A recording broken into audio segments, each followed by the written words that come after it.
Sócrates foi um importante filósofo grego. Ele nasceu em Atenas por volta do ano 470 a.C. e viveu até o ano 399 a.C. Sócrates vinha de uma família humilde. Sua mãe era parteira e seu pai escultor. Antes de se dedicar exclusivamente à filosofia, Sócrates serviu ao exército ateniense em várias batalhas, por exemplo, na Guerra do Peloponeso. Além disso, acredita-se que em sua juventude tenha trabalhado na mesma profissão que seu pai, a de escultor. Sócrates é considerado o pai da filosofia ocidental. Apesar de não ter sido o primeiro filósofo que existiu, ele deu outros rumos para a história da filosofia. Tanto é que a filosofia anterior a Sócrates ficou conhecida como pré-socrática. Os filósofos pré-socráticos também são conhecidos como filósofos naturalistas. Eles discutiam questões relacionadas à natureza e dedicavam-se a estudar sobre a origem do universo de maneira racional, ou seja, buscavam descobrir o elemento primordial que deu origem ao universo e a tudo que existe. O período pré-socrático também é chamado de cosmológico, já que a palavra cosmos, no vocabulário grego antigo, pode ser traduzida como universo ordenado. Por outro lado, Sócrates dedicou-se em estudar sobre o ser humano e a sociedade, estudando temas que envolviam o cotidiano dos seres humanos e que eram importantes para que as pessoas vivessem bem em sociedade. Alguns desses temas eram justiça, virtude, coragem, bem e mal e assim por diante. O período socrático também ficou conhecido como o período antropológico, já que no vocabulário grego antigo, anthropos significa ser humano. Sócrates não deixou nenhuma obra escrita, isso porque a sua filosofia se baseava no diálogo. Entretanto, talvez isso tenha ocorrido pelo fato de que em sua época a tradição oral era mais importante do que a escrita, ou talvez seja pelo fato de que ele acreditava que a melhor forma de buscar o conhecimento fosse através do diálogo, optando assim por não escrever nada. O que sabemos sobre as ideias e a personalidade de Sócrates é proveniente de relatos produzidos por seus discípulos, como Platão e Xenofonte, e também por seus críticos, como o dramaturgo Aristófanes.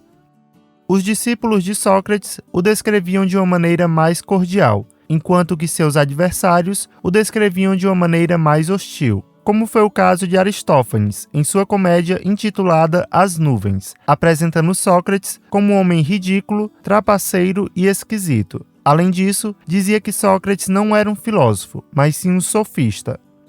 Os sofistas eram basicamente professores de oratória e retórica, que, mediante pagamento, ensinavam às pessoas técnicas para argumentar bem e defender suas ideias, o que era algo muito útil na política, por exemplo. Para os sofistas, não existia verdade absoluta, ou seja, a verdade era relativa, e o que existia eram apenas opiniões, chamadas também de doxa.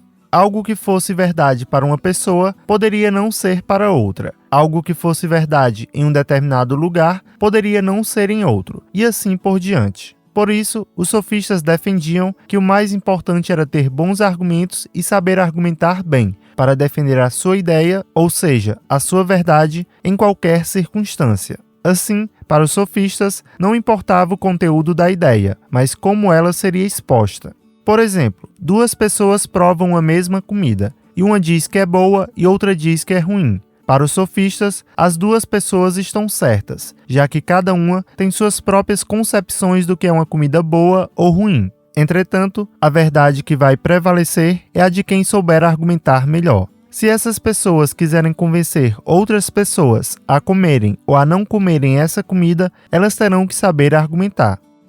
Ao contrário dos sofistas, o objetivo de Sócrates não era ensinar as coisas que ele sabia para as pessoas, mas sim fazer perguntas a elas, induzindo-as a pensar, pois para Sócrates, o conhecimento já está dentro de cada pessoa, devendo apenas ser despertado. Era por isso que Sócrates considerava errado cobrar para ensinar, que era o que os sofistas faziam. Enquanto os sofistas acreditavam que a verdade era relativa, Sócrates acreditava que ela era absoluta. Para ele, a verdade é a essência de algo, ou seja, o seu conceito. Esse conceito independe do tempo, lugar e de quem fala. Por exemplo, há um conceito do que é justiça, e esse conceito deve ser universal, valendo em qualquer tempo, lugar e para qualquer pessoa. Para Sócrates, se as verdades sobre as coisas fossem relativas, seria impossível construir uma ordem social harmônica e justa. Outra diferença entre Sócrates e os sofistas é que os sofistas se colocavam diante das pessoas como detentores de um grande conhecimento. Sócrates se colocava como alguém que não sabia de nada e estava disposto a aprender tudo. Certa vez, ainda em sua juventude, Sócrates visitou o oráculo de Delfos, um templo religioso dedicado ao deus Apolo, em que as pessoas iam para se aconselhar com as sacerdotisas. Acreditava-se que esses conselhos vinham do próprio deus Apolo. Na entrada do templo havia a seguinte inscrição: "Conhece-te a ti mesmo". Essa frase chamou bastante a atenção de Sócrates, fazendo-o perceber que precisamos nos conhecer primeiro antes de buscarmos qualquer conhecimento a respeito do mundo, ou seja, sobre coisas externas a nós. Sócrates também percebeu que nos conhecermos é muito mais difícil e muito mais urgente do que conhecermos a origem do universo. Dessa forma, Sócrates tomou essa frase como sua missão de vida e foi em busca não só do seu próprio autoconhecimento, mas também de incentivar o autoconhecimento em outras pessoas.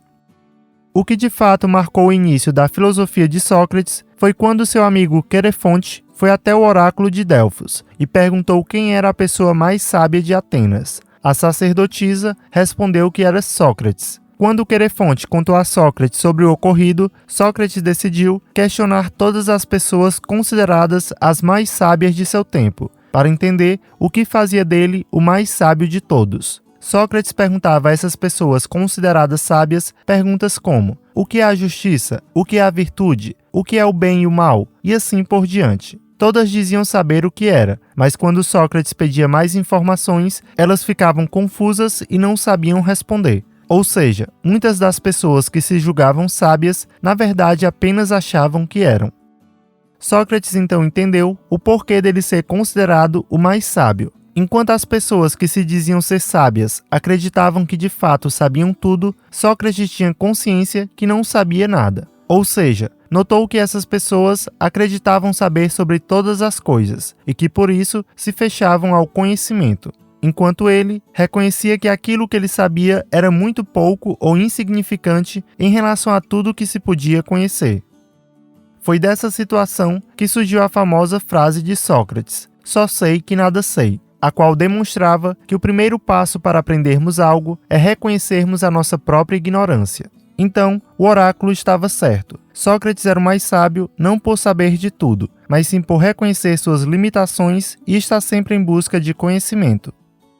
Sócrates então continuou com esses seus questionamentos pelos locais públicos de Atenas, pois, como já foi dito, para ele a melhor forma de buscar o conhecimento era através do diálogo. Ele conversava com qualquer pessoa que estivesse disposta, e através dessas conversas buscava mostrar as contradições em seus pensamentos, demonstrando que muitas coisas que elas afirmavam saber, na verdade não sabiam.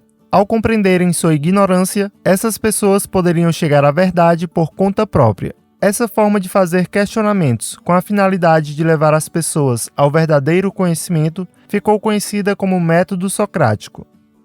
O método socrático possui 4 etapas, sendo as 2 últimas as mais importantes. A primeira etapa é a exortação, que consiste no convite para o debate de ideias. A segunda etapa é a indagação. Nessa etapa, Sócrates questionava a pessoa a respeito de algo e a deixava falar.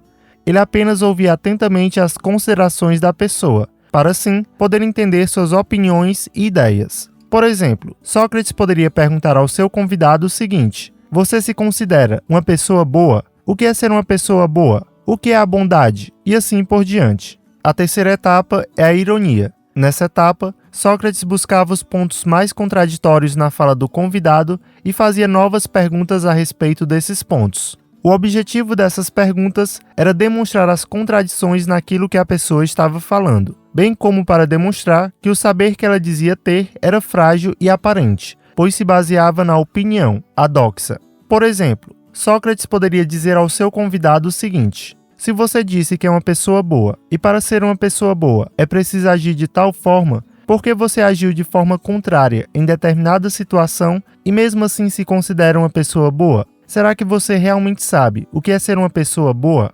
A quarta etapa é a maiêutica, que significa dar à luz ou parto de ideias. Nessa etapa, o convidado reconhece sua ignorância, começa a refletir e assim gera novos conhecimentos por si só. Portanto, Sócrates não apresentava a verdade à pessoa, ou seja, não dizia quais eram as respostas para as perguntas que ele havia feito, ou se de fato existiam respostas para essas perguntas. A pessoa queria descobrir por conta própria. Sócrates apenas auxiliava nesse processo. Sócrates dizia que, assim como sua mãe havia sido uma parteira, auxiliando a dar à luz às crianças, ele auxiliava as pessoas a darem à luz às ideias, pois, segundo Sócrates, qualquer pessoa poderia descobrir a verdade, porque ela já está dentro de nós. Por isso, precisamos primeiro nos conhecer para depois entendermos as coisas externas a nós.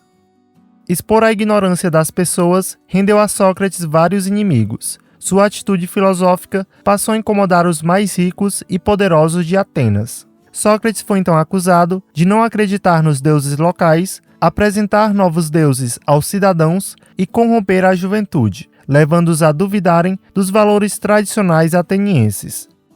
Sócrates defendeu a si mesmo no julgamento. Seu objetivo nem era tanto para se defender das acusações, mas sim para expor as contradições dos juízes, que cometiam uma injustiça.